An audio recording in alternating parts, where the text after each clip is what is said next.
Praise the lord. Praise the lord. అందరికీ ప్రభు పేట వందనాలు. చక్కగా ఈరోజు చదువుకున్న వాక్య భాగంలోని కొన్ని విషయాలను మనం ధ్యానించుకొని వాక్యంలో కూడా వెళ్ళిపోదాం, ఎక్కువ సమయం తీసుకోకుండా. చూడండి, చక్కగా మత్తయి సువార్తలో 15వ అధ్యాయంలో మనం ఈ దినం చదువుకున్నటువంటి వాక్య భాగంలో యేసుక్రీస్తు ప్రభు వారి దగ్గరికి ఎవరెవరు వచ్చారంటే ఆ దినాల్లో ఉన్నవాళ్ళు. మొదటి వచనంలోనే చూడండి, శాస్త్రులు పరిసయ్యులు అట యేసుని వద్దకు వచ్చి వచ్చి ఏమంటున్నారో తెలుసా? నీ శిష్యులు ఎందుకు ఎప్పుడు కూడా చేతులు కడుక్కోకుండా భోజనం చేస్తున్నారు అంటే, ఆ రోజుల్లో ఉన్నటువంటి ఒక ఆచారం ఏంటి అంటే, ఖచ్చితంగా భోజనం చేసే ముందు మనకు తెలుసు కదా, పాతకాలంలో కాళ్ళు కడుక్కోవడానికి అంత బయట పెడతారు, చేతులు కాళ్ళు కడుక్కొని లోపలికి వస్తాం మనం. అది ఒక ఆచారంగా పాటిస్తా ఉంటారనమాట. వీళ్ళకి అక్కడ యేసుక్రీస్తు ప్రభు వారు చెప్తున్న బోధ, ఆయన మనసులు మార్చుకోండి, ఫస్ట్ మనిషి మారండి చెప్తున్న ఏమి ఎక్కట్లేదు. శిష్యులు చేతులు కడుక్కోవట్లేదు. మనలో కూడా అంతే కదా, వచ్చిన వాళ్ళము వాళ్ళు ఏం చేస్తున్నారు, వీళ్ళు ఏం చేస్తున్నారు, లోపాలు చూస్తుంటారు. కానీ అసలు చెప్తున్న వాక్యం ఏంటి, ఆ వాక్యం మీద మన శ్రద్ధ ఏంటి, ఆ వాక్యాన్ని విని మనం గ్రహించుకోవాల్సింది ఏంటి, వాక్యం ద్వారా మనల్ని మనం సరి చేసుకోవాల్సింది, ఇవి ఆలోచించం. వాళ్ళు సరిగ్గా లేరు, వీళ్ళు సరిగ్గా లేరు, ఇలాగ ఉంటాం. అలాగే ఆ రోజుల్లో కూడా యేసుక్రీస్తు ప్రభు వారి దగ్గరికి ఈ శిష్యులు వచ్చి ఏమంటున్నారు, శిష్యులు చేతులు కడుక్కోకుండా భోజనం చేస్తున్నారని.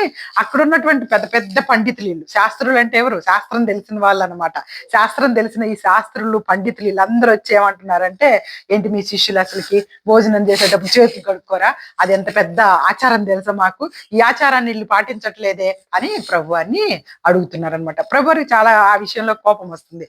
అందుకే వెంటనే ప్రభువారు ఏమంటున్నారు అంటే, ఇదిగో 3వ వచనంలో, అందుకు ఆయన, మీరు కూడా మీ పారంపర్యాచార్యం నిమిత్తమై దేవుని ఆజ్ఞలను ఎందుకు అతిక్రమిస్తున్నారు? మీరు ఎంతసేపటికి ఆచారాలు పాటించాలని చూస్తున్నారు కానీ దేవుడు ఇచ్చిన ఆజ్ఞలు ఏమన్నా పాటిస్తున్నారా? దేవుడు చాలా ఆజ్ఞలు ఇచ్చారు ఆ దినాల్లో, ఈ దినాల్లో కూడా. ఏంటి? తల్లిదండ్రులను ఎవరు దూషించకూడదు, తండ్రినైనా దూషించిన వాళ్ళు మరణానికి పాత్రులు. మరి మీరేం అవన్నీ వినిపించుకోకుండా వాటిని ఏమంటున్నారు? ఏదైనా తిట్టినా కొట్టినా అదంతా దేవార్పితం, అంటే మాకు సంబంధం లేదు, దేవుడు చూసుకుంటాడులే అన్నట్టుగా వదిలేసుకుంటున్నారు. మిగతా వాటిల్లో మాత్రం చేతులు కడుక్కోకుండా భోజనం చేయకూడదు, వీటికి మాత్రం చాలా గట్టిగా పాటిస్తున్నారు అనమాట. ఏది పాటించాలి, ఏది పాటించాల్సిన అన్ని పాటించుకోవాలి. అటు తల్లిదండ్రులను ఆజ్ఞలను, దేవుడు ఆజ్ఞలను పాటించాలి. ఇవి మీ యొక్క శుభ్రత కొరకు, అంటే మన యొక్క ఆరోగ్యం కొరకు చేసుకుంటున్నటువంటి ఆచారాలు. కానీ వీటిని పాటిస్తున్నంతగా వాటిని పాటించట్లే ఆ దినాల్లో. అందుకే ప్రభువైన క్రీస్తు వారు వేషధారులారా అంటున్నారు 7వ వచనంలో. ప్రజలు చాలా మంది పెదవులతో నన్ను గనపరుస్తున్నారు కానీ హృదయం దూరంగానే పెట్టుకుంటున్నారు నాకు.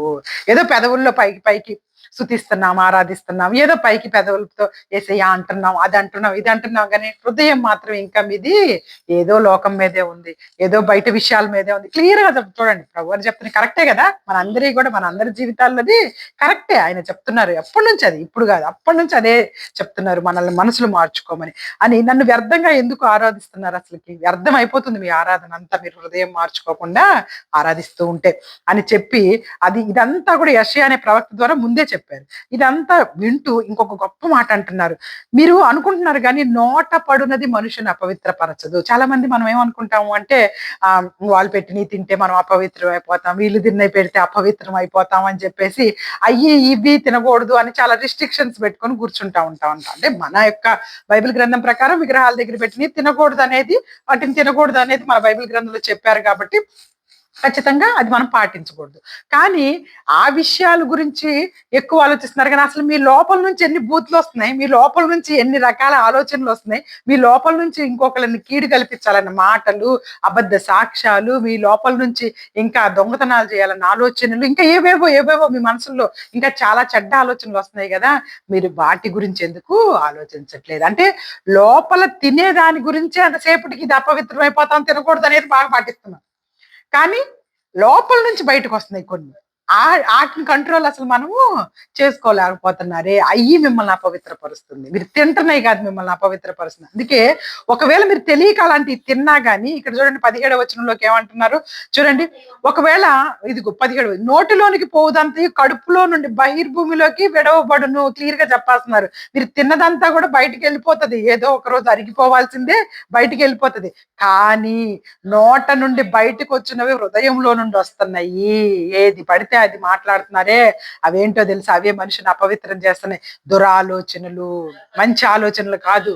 నరహత్యలు, ఆ వ్యభిచారాలు, దొంగతనాలు, అబద్ధ సాక్ష్యాలు, దేవదూషణలు, ఇవి హృదయంలో నుండి వస్తున్నాయి. ఇవి మనుషులని అపవిత్రపరచును గాని, చేతులు కడుక్కోకుండా భోజనం చేయటం మనుషుల్ని పరచనే. అది ఒకవేళ చేయి కడుక్కోకపోతే ఆ చేయకుండా మురికి వల్ల ఆయనకి ఏమన్నా ఆ రోజు కొంచెం అనారోగ్యం వస్తాయి. అందుకని దానివల్ల మనిషి ఏం అపవిత్రం అయిపోడు గాని, హృదయంలో నుంచి వస్తున్నవి మిమ్మల్ని అపవిత్రపరుస్తున్నాయని. అక్కడంతా చక్కని విషయాలు కదా.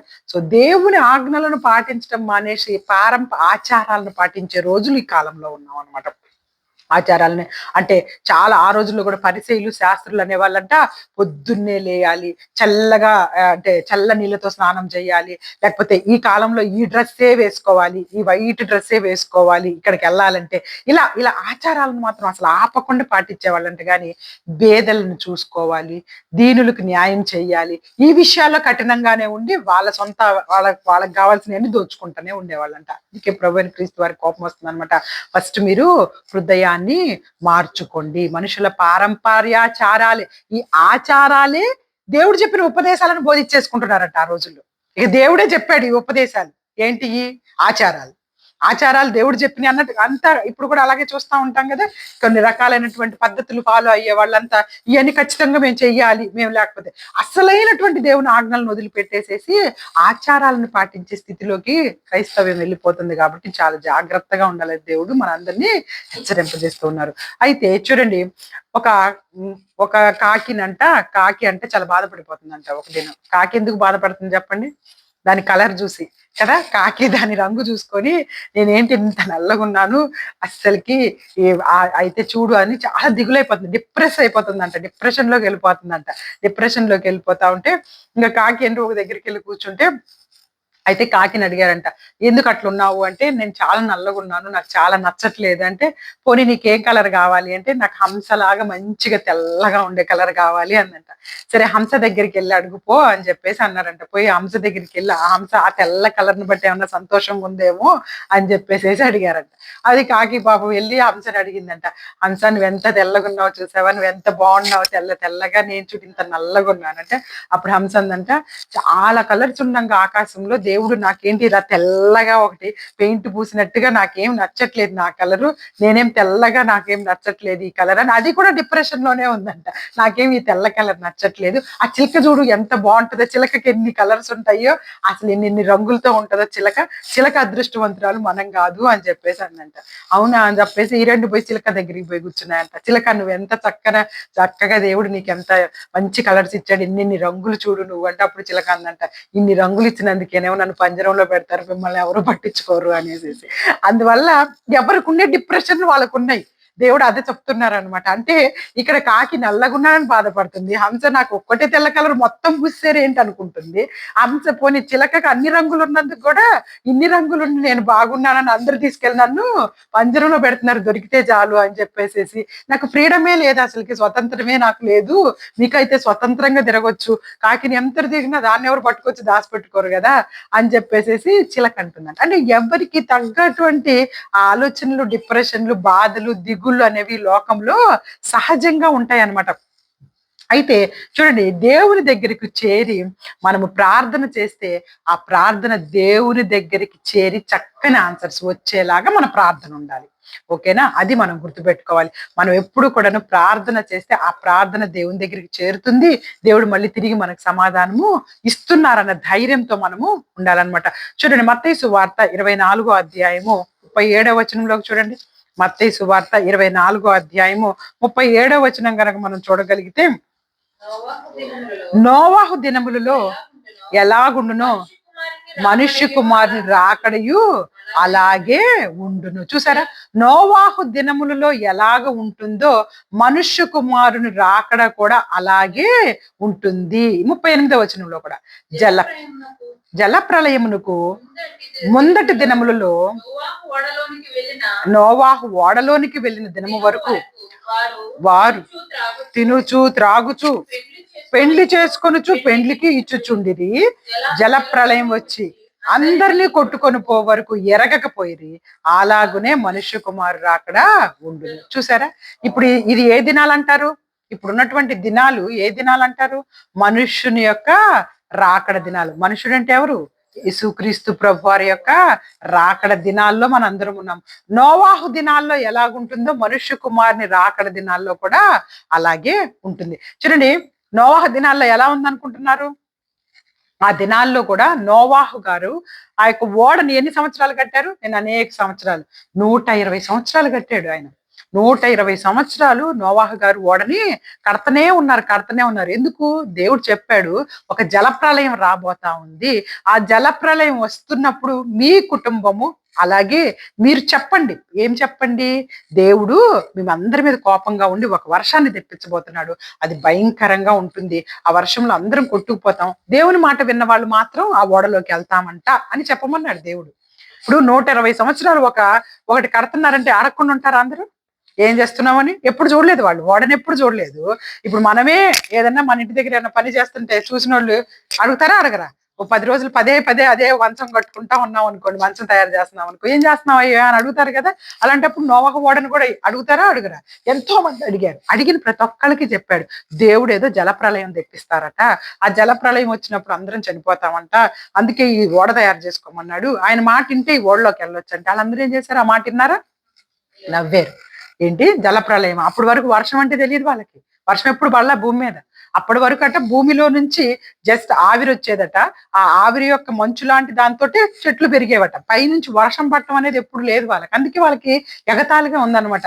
ఏంటిది జలప్రళయం, అలాంటిది ఎలా ఉంటది అని చెప్పేసి ఎవ్వరు కూడా నమ్మలేదు అస్సలు నోవాహు గారిని. 120 సంవత్సరాలు నోవాహు గారు ప్రవచించారు ఆ విషయాన్ని. అంటే ఏంటి? సువార్త చెప్పారు. ఇది విషయం, రాబోతున్నది ఉగ్రత, దేవుడు కోపం తెప్పిస్తున్నారు మనుషులందరూ. కాబట్టి దేవుడు వర్షం తెప్పిస్తాడట. ఆ వర్షంలో అందరం కొట్టుకుపోతామంట. ఈ ఓడ మాత్రమే మనం రక్షించిద్దని చెప్పేసి అంటే ఒక్కళ్ళు కూడా వినలేదండి. కానీ నోవాహు కుటుంబం మాత్రం విన్నారు. వాళ్ళందరూ కలిసి తయారు చేశారు 120 సంవత్సరాలు ఆ ఓడని. ఇప్పటికీ కూడాను ఆ ఓడ దేవుడు బైబిల్లో చెప్పినటువంటి కొలతల ప్రకారము బయట కట్టినా గాని వాళ్ళ చేత కట్టలేదు. ఇప్పుడున్న టెక్నాలజీ ప్రకారం, ఇప్పుడున్నటువంటి పరిస్థితుల ప్రకారం వాళ్ళు అదే కొలతలు, ఇక్కడ ఏ కొలతలైతే దేవుడు కట్టమని చెప్పాడు నోవాహు గారిని, అలా కట్టాడు నోవాహు గారు. ఆ దినాల్లో కట్టి ఆ యొక్క మొత్తం ఓడని జలప్రళయం వచ్చేసింది. ఎన్ని రోజులు వచ్చిందో తెలుసా? 40 రోజులు ఆగకుండా వర్షం అంట. అది కూడా ఎలాంటి వర్షం? 40 రోజులు ఆకాశం తూములు విప్పినట్టు. అంటే ఫుల్ ఆకాశం ఇట్లా ఓపెన్ అయిపోతే ఎట్లా పోస్తే నీళ్ళు వస్తాయి, అంత పెద్ద వర్షం పడిందంట. అంత పెద్ద వర్షానికి పర్వతాలు మునిగిపోయినాయి. ఇప్పుడు హిమాలయ పర్వతాలు అంటాం చూసారా, అలాంటి పర్వతాలు మునిగిపోయినాయి అంట. అలాంటి పర్వతాలు, ఎవరెస్ట్ శిఖరం అంటారు చూసారా, అలాంటి పర్వతాలన్నీ మునిగిపోయినాయి అనమాట. ఆ మునిగిపోయినటువంటి పర్వతాలు పైన నిలబడిందండి ఓడ. హల్లెలూయా, హల్లెలూయా. అన్ని మునిగిపోయినాయి, మొత్తం మునిగిపోయింది. ఆ ఓడలోకి కేవలం నోవాహు కుటుంబం మాత్రమే చేరి నోవాహు కుటుంబం రక్షింపబడింది. నోవాహు కుటుంబంతో పాటు దేవుడు ఏం చెప్పారు మనందరికి తెలుసు కదా, ఒక మగ ఒక ఆడ, ఏదైనా సరే ప్రతి ఒక్క జాతికి సంబంధించినటువంటి ఆ యొక్క జంతువులను కూడా తీసుకొని వెళ్ళమన్నారు. ఇవి మాత్రమే కాపాడబడ్డాయి. ఇప్పుడు నోవాహు గారు ఆ ఓడలో వెళ్తున్నంతసేపు దేవుడి యొక్క రక్షణలో ఉన్నారు. కానీ లోపల నోవాహు గారికి కూడా డిప్రెషన్, టెన్షన్ ఉందా లేదా? ఉంది. అది ఎంత భయంకరమైనటువంటిది జరుగుతుందో బయట, అసలు ఏం జరుగుతుందో ఆయనకు కూడా తెలియదు. కానీ దేవుని యొక్క రక్షణలో, దేవుని యొక్క ఓడలో ఉన్నాడు కాబట్టి రక్షింపబడ్డాడు. కాబట్టి మన జీవితాల్లో కూడా ఆయన రక్షణలో ఉంటాయి ఈ టెన్షన్స్ అన్ని, ఉంటాయి ఇవన్నీ బాధలన్నీ కూడా. ఇంకా దేవుని రక్షణలో ఉన్నాం కాబట్టి మనకి ఏ బాధలు ఉండవు, మనకి ఏ టెన్షన్స్ ఉండవు అనుకోకూడదు. చూడు, ఇప్పుడు ఓడ పోతున్నంత సేపు ఏం జరుగుతుందో అని చెప్పేసి నోవాహు గారికి కూడా టెన్షనే. కానీ దేవుడు రక్షణలో ఉన్నారు కాబట్టి ఆయన ఒక దినము పర్వతం మీద నిలబడగలిగాడు. మనం కూడా అంతే, దేవుడు నిలబెడతాడు ఖచ్చితంగా. మన అందరినీ ఒక దినము చక్కగా నిలబెడతాడు. ఈ కష్టాలు, ఈ బాధలు, ఈ ఇబ్బందుల్లో ఎప్పుడూ కూడాను ఆయనని మనం తలంచుకుంటూ ఉండాలి. అయితే చూడండి, ఆ దినాల్లో ఉన్నట్టే ఈ దినాల్లో కూడా మనుషులు ఉన్నారట. అందుకే దేవుని కోపం వచ్చేస్తుంది. నోవాహు దినాల్లో ఎలా ఉన్నారో మనుషులు, సరిగ్గా దేవుడి యొక్క రాకడ సమయంలో కూడా ఇలాగే ఉంటారని బైబిల్ గ్రంథమే చెప్తుంది. బైబిల్ గ్రంథం చెప్తే ఎట్లా ఉంటున్నారంటేనంటే చూడు, జల ప్రళయం ముందటి దినములలో నోవాహు ఓడలోకి వెళ్ళిన దినం వరకు తినుచు, త్రాగుచు, పెండ్లి చేసుకొనుచు, పెండ్లికిచ్చుచు. అంటే ఎలా ఉన్నారంటే అసలు చుట్టుపక్కల ఉన్నటువంటి పరిస్థితులను పట్టించుకోకుండా పెళ్లిళ్ళు చేసుకోవటాలు, అదొక ఆనందం. ఈ దినాల్లో మీరు చూస్తున్నారు కదా! అసలు ఒకప్పుడు లేవు పెళ్ళిళ్ళు, ఈ హంగామాలు, ఇవన్నీ కూడాను. పెళ్ళంటే ఏదో కొంచెం సింపుల్ గా జాగ్రత్తగా, లేకపోతే కొంచెం ఉన్నోళ్ళైతే కాదు. ఇప్పుడు అసలు చిన్నోళ్ళని లేదు, పెద్దోళ్ళని లేదు. పెళ్ళిళ్ళంటే ఎట్లా జరుగుతున్నాయి అసలుకి?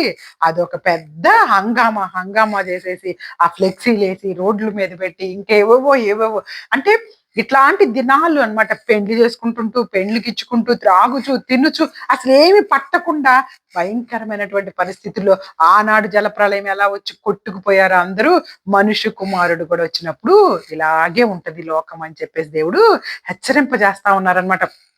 కాబట్టి మనందరం చాలా జాగ్రత్తగా ఉండాలన్న విషయాన్ని దేవుడు తెలియపరుస్తున్నారు. ఒకసారి లూకాసు వార్త 9వ అధ్యాయంలో కూడా మనం చూసుకోగలిగితే చూడండి, లూకాసు వార్త 9వ అధ్యాయము మొదటి వచనము. లూకాసు వార్త 9వ అధ్యాయము మొదటి వచనము.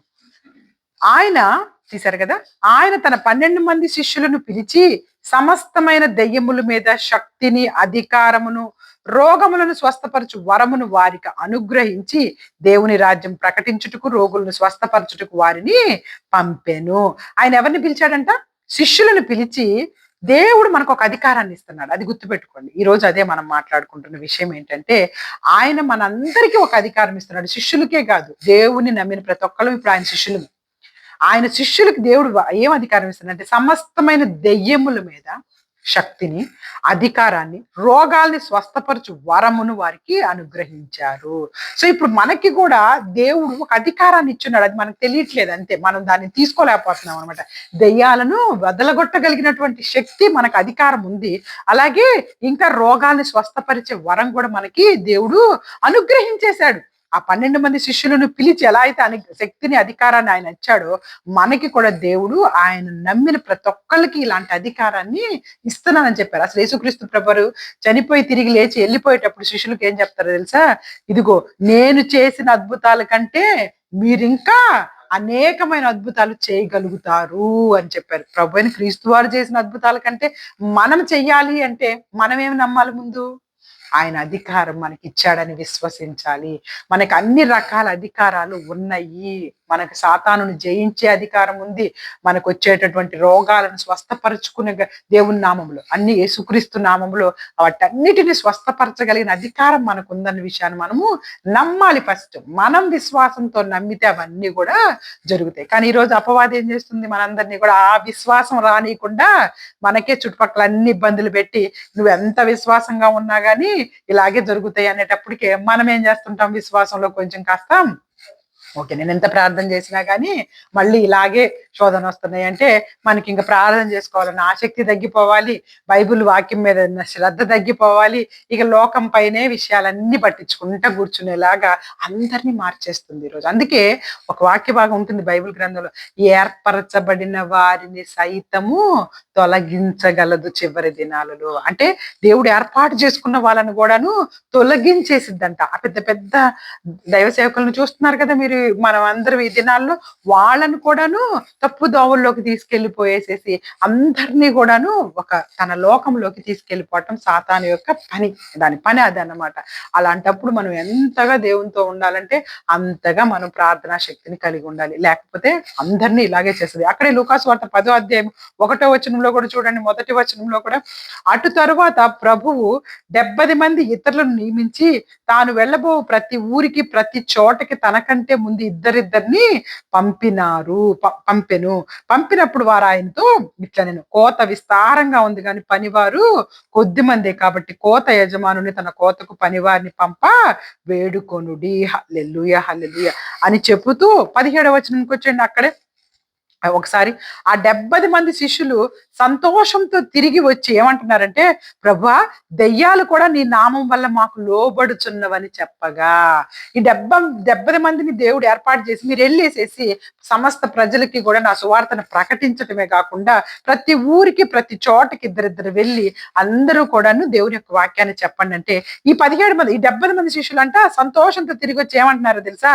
ప్రభా, దెయ్యాలు కూడా నీ నామం వలన భలే మాకు లోబడుచున్నవని చెప్తే, అప్పుడు యేసుక్రీస్తు ప్రభువారు ఏమన్నారు చూడండి ఒక్కసారి. దెయ్యాలు, ఇదిగో చూడండి, ఆయన సాతాను మెరుపు వలె ఆకాశం నుండి పడుట చూచి తిని, ఇదిగో పాములు తేళ్లు త్రొక్కుటకు శత్రువు బలం అంతటి మీద మీకు అధికారము దేని మీద అధికారం అనుగ్రహించారు మళ్ళా? ఇందాకేమో దెయ్యాల మీద మనకు అనుగ్రహించారు. పాములు తేళ్లు, మొన్న అన్న కూడా ఝాన్సీ సిస్టర్ వాళ్ళ ఇంట్లో ఆ సాక్ష్యం చెప్పినప్పుడు ఇదే వాక్యాన్ని చదివిచ్చారు. మనకి పాములు తేళ్లు వాటిని మనం తొక్కినా గానీ వాటి విషం కూడా మనలోకి రాకుండా అవి తిరిగి కాటేసిన ఏమి కాని అధికారాన్ని కూడా దేవుడు మనకు అనుగ్రహించాడు. కానీ అది ఎప్పుడు పనిచేసిద్ది? నమ్మి విశ్వసించినప్పుడు.